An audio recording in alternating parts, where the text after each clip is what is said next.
नमस्कार, आप देख रहे हैं सिटी पोस्ट और मैं हूं नेहा। इस वक्त मैं दिल्ली में हूं और मेरे साथ जेडीयू के विधायक वशिष्ठ सिंह सर जुड़े हुए। सर, स्वागत है सिटी पोस्ट में।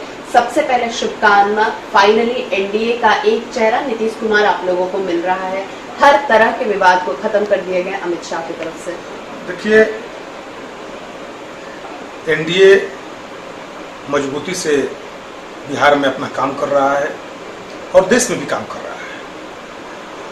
ये कुछ लोग जो हैं बिहार में अपनी पॉपुलैरिटी गेन करने के लिए उल्टा पुल्टा बयान दे रहे थे, लेकिन सच्चाई यही है कि नीतीश कुमार जी की सोच है कि बिहार का विकास हो, तरक्की हो, उन्नति हो। इसके लिए दिन रात खिदमत करते रहते हैं, बिहार के सेवा करते रहते हैं। देश में प्रधानमंत्री नरेंद्र मोदी जी भी बिहार देश को विकसित देश बनाने के लिए दिन रात काम करते हैं। तो ये गठबंधन हम लोग का मन और मिजाज का गठबंधन है। और जो अमित शाह जी ने अपना जो बयान दिया, तो जो कुछ लोगों को दिग्भ्रमित हो रहे थे उनका भी पर्दा सामने से हट गया और इसके लिए हम लोग धन्यवाद भी देते हैं। और मेरा मानना है कि नीतीश कुमार जी के नेतृत्व में जो बिहार में चुनाव होगा तो हम 200 से ऊपर सीटों पर चुनाव जीत कर आएंगे। देखिए, लोकसभा का जो चुनाव हुआ, लोकसभा के चुनाव में हम 40 में 39 सीट जीते हैं। एक चुनाव हारे हैं किशनगंज में, वो भी मात्र बहुत कम वोट से। और 200 लगभग 223 विधानसभा चुनाव हम लोग जीते हैं। जब लोकसभा का चुनाव हुआ तो उन क्षेत्रों में कुल मिला के 223 विधानसभा, 243 में 223 विधानसभा चुनाव में हमारी जीत हुई है लोकसभा के चुनाव में। और मेरा मानना है कि एनडीए के गठबंधन के नेतृत्व में फिर हम लोग उसके आसपास चुनाव जीतकर आएंगे। और जहां तक रही विपक्ष की सवाल, तो विपक्ष तो आपस में टूटा हुआ है, बिखरा हुआ है और विपक्ष के पास कोई अच्छा चेहरा भी नहीं है।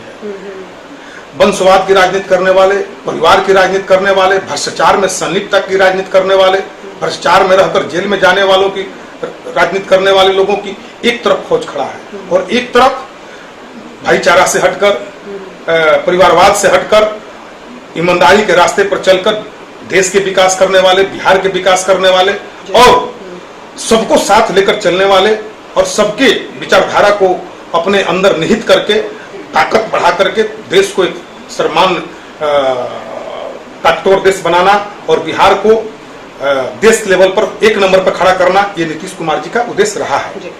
और आज के डेट में मुझे बताते हुए खुशी हो रहा है कि बिहार का ग्रोथ रेट 11.3 है।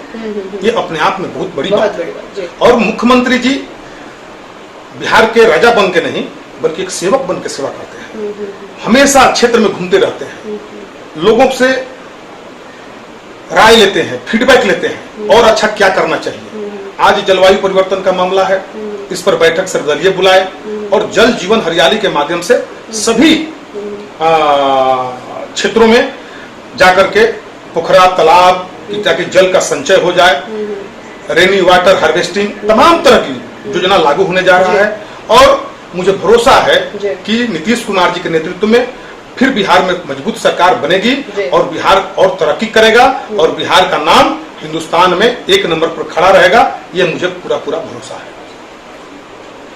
मैं अपने दर्शकों को बता दूं कि आप वही नेता हैं जेडीयू से जिन्होंने नीतीश सरकार को 2015 में जो आप लोगों का टूटा था महागठबंधन जेडीयू कांग्रेस वगैरह के साथ, फिर आप एनडीए में शामिल होते, आपने ही नीतीश सरकार को बचाया था, सदन में आवाज बुलंद की थी। उसी आवाज के साथ मैं अभी आपसे जानना चाहूंगी कि एनडीए की क्या तैयारी है विधानसभा में जीत की, क्या गणित आप लोग लगा रहे हैं? देखिए, अभी तो कल हमारे यहाँ विधानसभा का री इलेक्शन हो रहा है और उस पे सभी सीट हम लोग चुनाव जीतेंगे। एक लोकसभा है और विधानसभा का सीट है, सभी पर हम लोग जीतेंगे। और इसके बाद हम लोग का राष्ट्रीय अध्यक्ष का फाइनली राष्ट्रीय परिषद की जदयू की बैठक 30 तारीख को है और उसके बाद अंतिम मुहर हमारे आदरणीय नेता नीतीश कुमार जी पर लग जाएगी राष्ट्रीय अध्यक्ष का। इसके बाद संगठन नवंबर से छठ के बाद हम लोग हर विधानसभा में कार्यक्रम शुरू करेंगे। विधानसभा वाइज सब कार्यक्रम चलेगा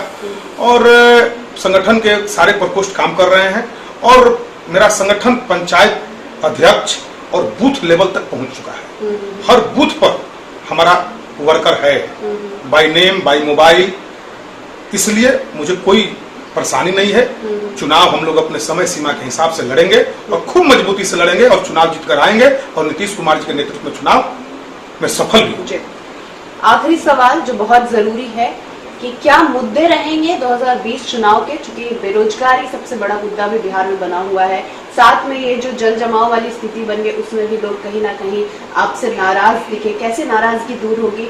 और जो अहम मुद्दे हैं खासतौर पर बेरोजगारी के, खासतौर पर छात्रों के साथ जो एजुकेशन को लेके है, बीपीएससी वगैरह एग्जाम में जो अनियमितता देखी गई है, इन सब चीजों को कैसे सॉल्व करने जा रही है आपकी सरकार और कैसे डील करेंगे, आप लोगों के गुस्से को कैसे शांत करें? क्योंकि ये बहुत जायज सवाल है, हमारे दर्शक भी आपसे जानना चाहेंगे। देखिए, हमारे बिहार के माननीय मुख्यमंत्री जी पर जनता की भरोसा है और उन्होंने जो भी आपदाएं आई है उस आपदा का ईमानदारी पूर्वक नीचे तक ले जाकर के उनको लाभ पहुंचाने का काम किया है। अभी भी 6-6 हजार रुपया जो लोग इससे जल जमाव में जो लोग परेशान हुए सब लोगों को दिया जा रहा है और भी एक बैठक किए हैं, जो सरकार बैठक भी सीएम करने जा रहे हैं हमारे माननीय मुख्यमंत्री महोदय, और मैं समझता हूं कि सबको अधिक से अधिक हम लोग उनकी जो परेशानी है उस परेशानी को दूर करेंगे। और बिहार की जनता का नीतीश कुमार जी में बहुत आस्था है, क्योंकि जानते हैं कि नीतीश कुमार जी बनावटी नेता नहीं है, काम करने वाले नेता हैं। तो कुछ बारिश के चलते परेशानी हुई, कुछ पदाधिकारियों में कहीं कहीं गैपिंग होने का कारण भी कुछ रहा है जैसा कि लोग बता रहे हैं। तो खैर, इन सभी चीज को देखते हुए मुख्यमंत्री जी सारे चीज को ठीक ठाक करेंगे और बिहार की जनता खुशी खुशी उनको मदद करेंगे। और मैं समझता हूं कि जनता को भी हमारे नेता आदरणीय नीतीश कुमार जी ने पूरा सहयोग करेंगे आपदा से ऊपर निकलने के लिए। ये हमारे साथ जुड़े हुए थे बसंत सिंह, जिनसे हमने लास्ट सवाल जो पूछा वो आपका सवाल था कि कैसे आपकी नाराजगी को जेडीयू और बीजेपी की जो सरकार है वो दूर करेगी। इन्होंने साफ तौर से कहा कि जनता का अभी भी विश्वास नीतीश कुमार पे और नीतीश कुमार का विश्वास जनता में है, जनता की सेवा करने से। देखना ये होगा कि क्या सरकार जनता की सेवा करने में सफल होती है। उम्मीद है आपको इनका जवाब जरूर पसंद आया होगा, अगर नहीं भी आया तो भी आप इनको बताएं, और आया है तो जरूर आप इनको बताएं। बने रहे सिटी पोस्ट के साथ। नमस्कार।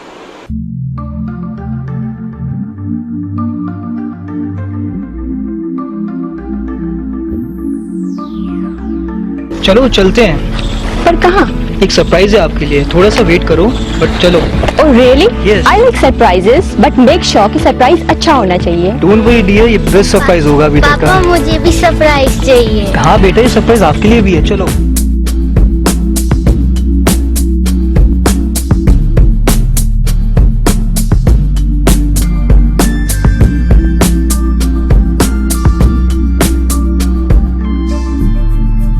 बताओ कैसा लगा? It's so beautiful, amazing. By the way, ये किसका घर है? ये हमारा घर है, हमारे सपनों का घर है। वाह, हमारे सपनों का घर है। पर क्या हम इसे अफोर्ड कर पाएंगे? Hello sir, hello ma'am. Panorama township की यही खासियत है कि ये बिल्कुल ही अफोर्डेबल है। इसके साथ साथ यहाँ मेट्रो सिटी की तरह सारी अमेनिटीज भी हैं, जैसे कि parking space, temple, club house and many more. सबका सपना घर हो अपना। पैनोरमा।